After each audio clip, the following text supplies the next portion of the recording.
Friends అందరికీ నమస్కారం.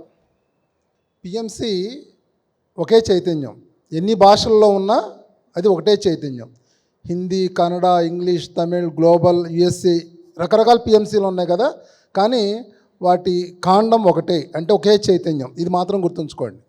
Okay, PMC ద్వారా అంటే మన పిఎస్ఎం మూమెంట్లో ఎంత వర్క్ జరుగుతుందో అంత వర్క్ పిఎంసి ద్వారా జరుగుతుంది. అంటే సగం వరకు పిఎంసి ద్వారా జరుగుతా అంటే మిగిలిన మనం చేసే వర్క్ అంతా దానికి ఈక్వల్గా జరుగుతుంది.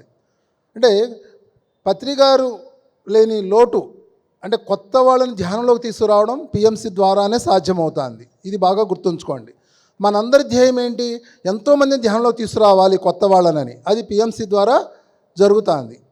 20 సంవత్సరాలు మనం చేసే వర్క్ ప్రచారం ఏదైతే ఉందో, మనం 1 గంట పిఎంసిలో మాట్లాడడం ద్వారా అంతమందికి వెళుతుంది. ఇది ఒకటి అర్థం చేసుకోండి. సో పిఎంసి బాగుంటే మిగిలిన అన్ని విభాగాలు బాగుంటాయి, అన్ని పిరమిడ్లు బాగుంటాయి, అన్నీ బాగా శాకార్యాలు బ్రహ్మాండంగా జరుగుతాయి, అన్నీ బాగా జరుగుతాయి. సో మీరు చేసే స్పిరిచువల్ వర్క్ ఏదైతే ఉందో దాన్ని 50% పిఎంసి కోసం చేయండి. అది ఏ భాష అయినా పర్వాలేదు.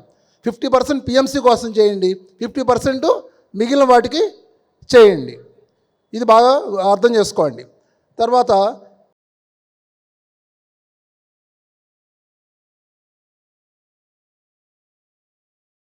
షేర్స్ అమ్ముతాము అని అడుగుతున్నారు కొంతమంది, బాగా నీడ్ ఉన్నవాళ్ళు. ఎవరికన్నా అవసరం ఉన్నవాళ్ళు కొనుక్కోవచ్చు. మీరు పిఎంసి స్టాల్కి వచ్చి మీకు అవసరం ఉన్నవాళ్ళు అడిగితే వాళ్ళు గైడ్ చేస్తారు మిమ్మల్ని.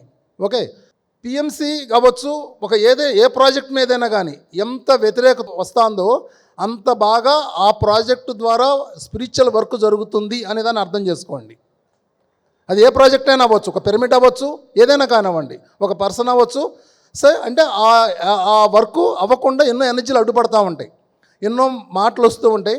సో దాన్ని అర్థం చేసుకోండి. ఓకే, సో పిఎంసికి జై హో చెబుదాం. Okay, thank you.